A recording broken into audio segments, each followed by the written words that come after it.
Dans un documentaire inédit retraçant le parcours des Miss France et les coulisses de la compétition, Nathalie Marquet a partagé plusieurs anecdotes concernant son année de règne. Elle a notamment révélé les étranges présents qu'elle a reçus de la part de ses nombreux admirateurs. Devenir la fiancée des Français reste une valeur sûre pour être généreusement gâtée à Noël. Chacune des reines de beauté reçoit en effet une liste de cadeaux longue comme la durée d'une cérémonie Miss France.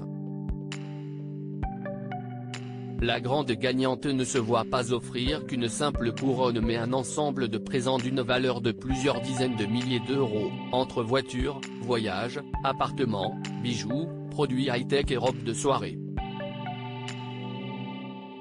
Indira Ampio, tout juste élue, aura également le droit à ces privilèges.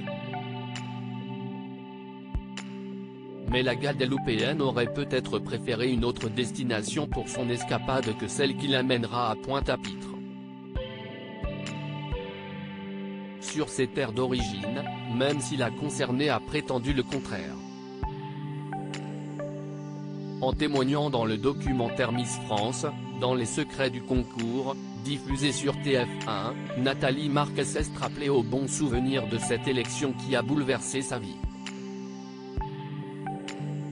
L'ex-compagne du regretté Jean-Pierre Pernaut a, en effet, été la première reine de beauté à avoir été élue en direct. Si est très surprenant, une première en Mondovision qui a, peut-être, déclenché l'hystérie de la reineté masculine.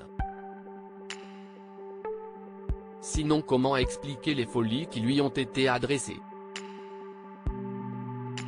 Je recevais plein de photos d'hommes habillés en costume, en maillot de bain, s'est-elle remémoré, avant de révéler que certains de ses admirateurs se montraient beaucoup plus culottés.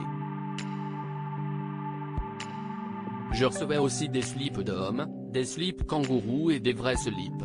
À l'époque, c'était joli, mais bon. A-t-elle lancé, hilar, pas très fière de sa collection. Si est très surprenant, a rajouté celle qui croit aux signes. Pas besoin d'être Nostradamus pour savoir ce que recherchaient ses prétendants.